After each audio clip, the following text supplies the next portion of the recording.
सभी को जय मसीह की। आप सबका स्वागत है आपके अपने चैनल होली ट्रुथ पर। आज का विषय है हमें किन बातों से दूर रहना चाहिए। ऐसी कौन सी बातें हैं जो हमें परमेश्वर से दूर कर देती हैं। दोस्तों, अगर आप यीशु मसीह से प्यार करते हैं तो इस बात का सबूत है कि आप उसकी संगति में शामिल होते हैं। तो इस वीडियो को पूरा देखें। अगर आपको इस वीडियो में कुछ गलत लगे तो आप बीच में छोड़ के जाएं, अन्यथा वीडियो को पूरा देखें, क्योंकि हम वीडियो के माध्यम से ही आप तक सही जानकारी पहुंचा सकते हैं।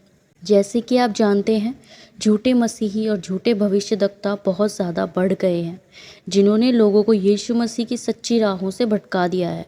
इसलिए वीडियो को पूरा देखें ताकि ज़्यादा से ज़्यादा लोगों तक सच्चाई पहुंच सके। चलिए वीडियो को शुरू करते हैं। दोस्तों, हमारा दुश्मन शैतान दिन रात यह कोशिश करता रहता है कि किसी तरह यहोवा के साथ हमारा रिश्ता तोड़ दे। पहला पतरस 5:8। अगर हम चौकन्ने ना रहें तो शैतान हमारे मन में कुछ जहरीले बीज बो सकता है, जैसे शायद हम दूसरों से ईर्ष्या करने लगे, झूठ बोलने लगे या बेईमानी करने लगे, लालच करने लगे, घमंडी बन जाएं, दूसरों से नाराज़गी पाले रहें या उनसे नफ़रत करने लगें। गलातियों 5:19-21।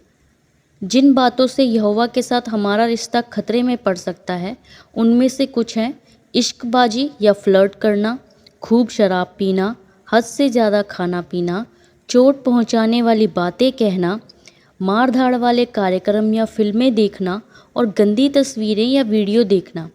ऐसी बातों से हमें दूर रहना चाहिए। भजन संहिता 101:3। शुरू में तो शायद हमें लगे कि ये बातें इतनी भी बुरी नहीं हैं, लेकिन अगर हम इन्हें तुरंत अपने दिलो दिमाग से ना निकालें तो ये जहरीले बीज बढ़ते जाएंगे। याकूब 1:14 और 15। हमें किस खतरे से सावधान रहने की आवश्यकता है, आइए जानते हैं। एक ऐसा खतरा जिसे शायद हम इतनी आसानी से ना पहचान पाएं, वह है बुरी संगति। सोचिए, आप एक ऐसे व्यक्ति के साथ काम करते हैं जो यीशु मसीह को नहीं मानता है। आप चाहते हैं कि वह भी विश्वास में आ जाए, इसलिए आप अक्सर उसकी मदद करते हैं और उसके साथ अच्छा व्यवहार करते हैं। कभी कभार आप उसके साथ ब्रेक में खाना भी खाते हैं।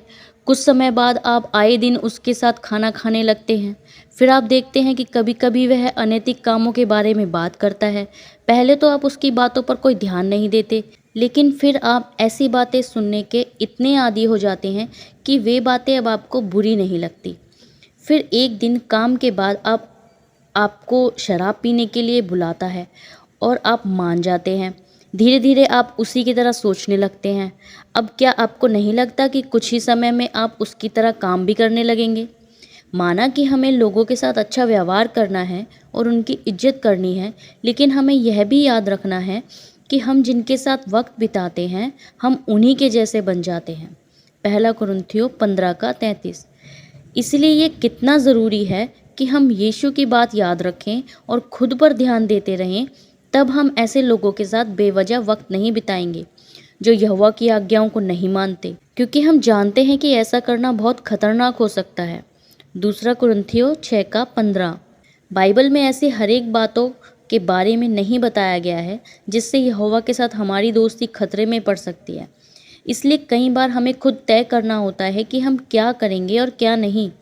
अगर हम सही फैसला लेना चाहते हैं तो हमें यह समझने की कोशिश करनी होगी कि यहोवा की मर्जी क्या है। हम ये कैसे समझ सकते हैं? लगातार बाइबल का अध्ययन करके और उस पर मनन करके। जब हम यहोवा की मर्जी जानने और मसीह के जैसी सोच रखने की पूरी कोशिश करेंगे तो हम बुद्धिमानों की तरह चल पाएंगे। हम उन मामलों में भी सही फैसले ले पाएंगे जिनके बारे में बाइबल में सीधे सीधे कोई नियम नहीं दिया गया है। पहला कुरिन्थियों 2:14-16। जिन बातों से यहोवा के साथ हमारी दोस्ती खतरे में पड़ सकती है उनमें से कुछ को तो हम पहचान लेते हैं, पर कुछ को पहचानना इतना आसान नहीं होता। प्रेरित पौलुस ने भी मसीहों से कहा कि वे खुद पर ध्यान दें। उदाहरण के लिए उसने इफिसुस के मसीहों से कहा, खुद पर कड़ी नज़र रखो कि तुम्हारा चाल चलन कैसा है, मूर्खों की तरह नहीं बल्कि बुद्धिमानों की तरह चलो। इफिसियों 5:15 और 16। शैतान की हमेशा यही कोशिश रहती है कि वह किसी तरह यहोवा के साथ हमारी दोस्ती तोड़ दे। इसलिए बाइबल में हमें सलाह दी गई है कि हम यह समझने की कोशिश करते रहें कि यहोवा की मर्जी क्या है, ताकि शैतान की कोई भी चाल हम पर ना चल सके। इफिसियों 5:17। अगली वीडियो में हम जानेंगे अंत कब होगा। दोस्तों, जैसा आप जानते हैं कि यीशु मसीह का दूसरा आगमन बहुत निकट है। आगे जानने के लिए लाइक और सब्सक्राइब करें और हमारे साथ बने रहें। प्रभु आप सबको आशीष दे। आमीन।